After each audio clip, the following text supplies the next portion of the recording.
Gabriela, na página 5, no item 43, você coloca lá, identidade, vislumbre da identidade interassistencial pessoal. Tá? Eu acho esse ponto aqui bem avançado. No meu caso, pessoal, eu não tive esse vislumbre enquanto estava no Greenvex.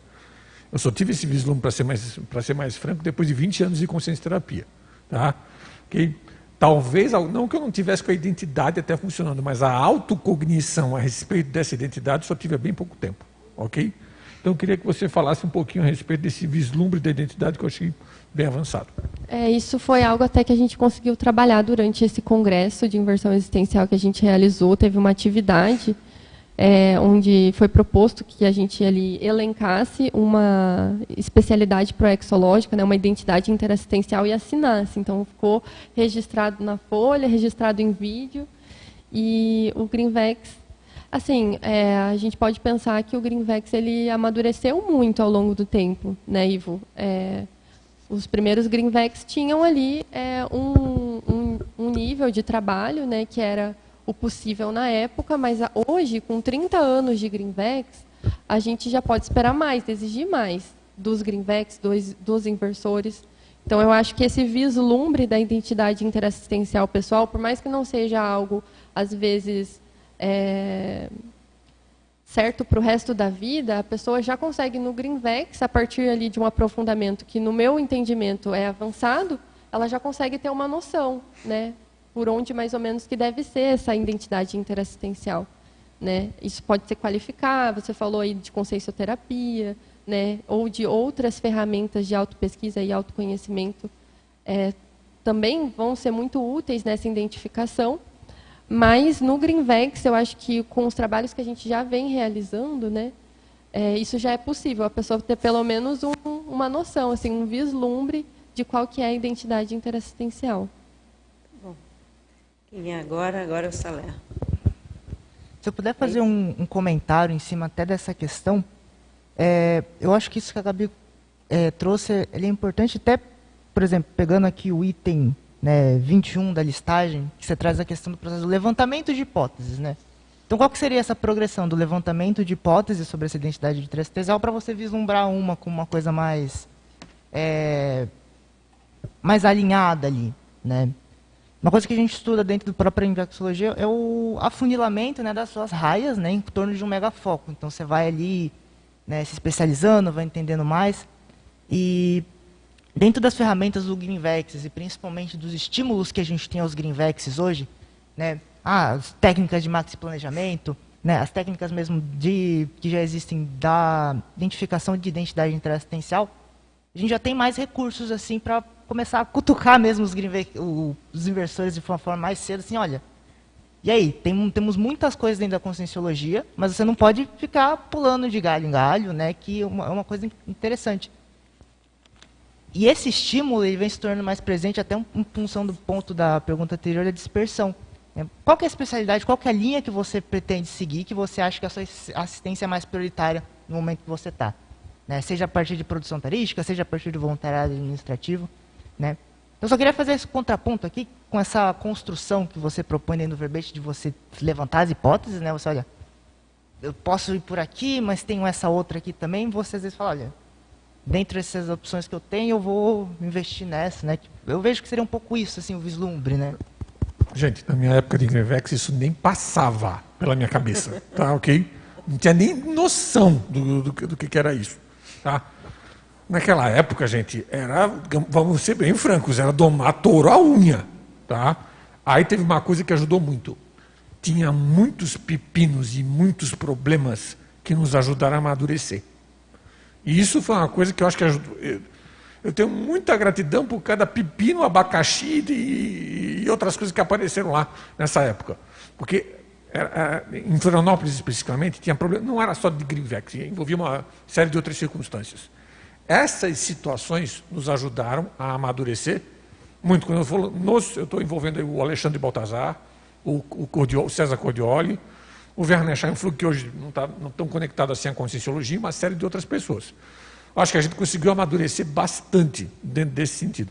Agora, por exemplo, ideias desse tipo de identidade assistencial, mas nem passava 20 anos luz ali na nossa realidade, tá? Eu vejo isso aqui, eu pessoalmente, tá, gente? De repente pode ter outras pessoas aí que vão ver de maneira diferente, vão ver com outras características que eu não estou vendo aqui, tá? Eu vejo que essa questão da identidade assistencial, se a pessoa consegue ter um vislumbre mais nítido disso, isso vai ajudar. Eu não tive vislumbre nenhum. O meu foi meio... A cabeça também era meio dura, né? Foi meio aos trancos e barrancos, tá? Mas veja bem, se a pessoa já começa a pensar sobre isso, isso é uma vantagem imensa. Vai agilizar um monte de coisa, inclusive do ponto de vista da pré-intermissiologia, na minha modesta visão. E dentro disso, Ivo, eu acho que só é possível a gente começar a pensar nesse processo de identidade interassistencial também em função dessa troca intergeracional, dessas provocações assim, assistenciais de, e aí, qual que é a tua identidade interassistencial?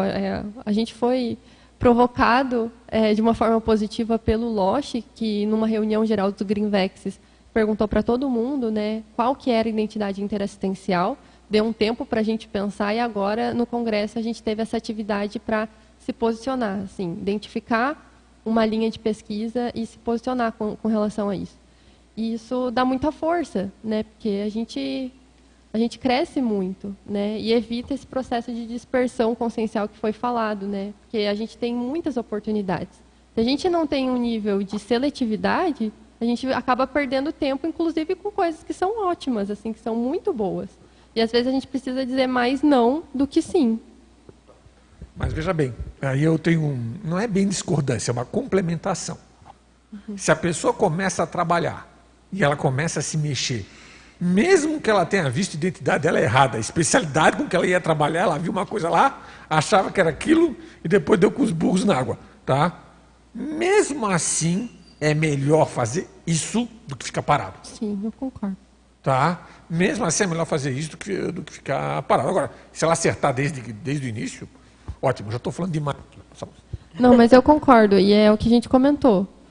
Não, às vezes não vai ser aquilo para o resto da ProEx da pessoa, mas se ela definiu, ela já teve algum parâmetro de escolha. Às vezes é uma afinidade, às vezes é um traço força ali que se sobressai, e aí ela vai definir uma linha de pesquisa, né? Mas eu concordo com você. Mesmo que não seja aquele ponto específico, se ela delimita aquilo e começa a investir, ela vai ter ganhos positivos, eu acho que da mesma forma.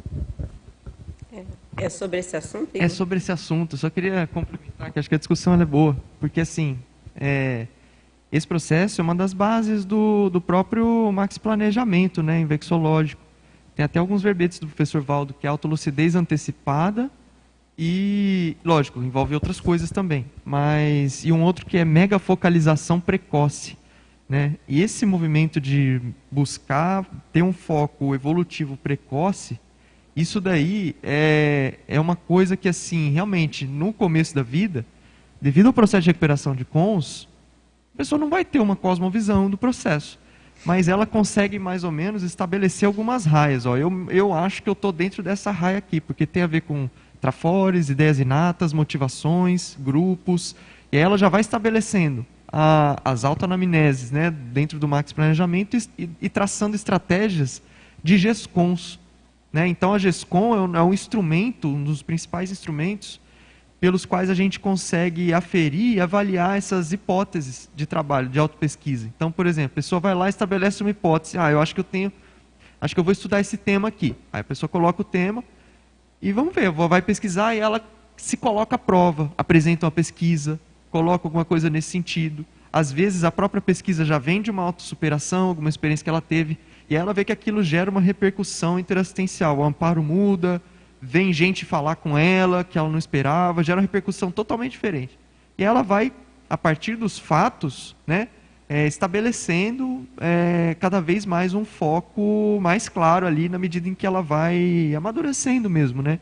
Então isso é uma construção de vida. Acho que a gente não chega com essa cognição clarinha, né, logo de cara, isso é uma construção, mas é isso que o Ivo estava falando, né? Se a pessoa não tem noção nenhuma do que ela está fazendo, ela tem que ir para prática assistencial, né? Porque, assim, é isso, teorizar sobre a sua própria autopesquisa no âmbito da Invex, isso é bom até certo ponto, porque ela realmente vai ter uma noção clara, ela vai realmente conseguir chegar numa conclusão viável se ela colocou essas ideias dela à prova. E isso ela só vai fazer no front da assistência, na docência, no voluntariado, nas ESCOMs, todo esse processo. Então ela tem que ir para a prática, fazer assistência, assumir responsabilidade, montar Greenvex, enfim. E aí a coisa vai crescendo, né? Essa cognição com o tempo. Mas é isso aí que o pessoal colocou. Se vocês gostaram desse vídeo, deixem aqui nos comentários, curtam o vídeo e se inscrevam no canal e ativem o sininho para continuar acompanhando todas as novidades da Assinvex.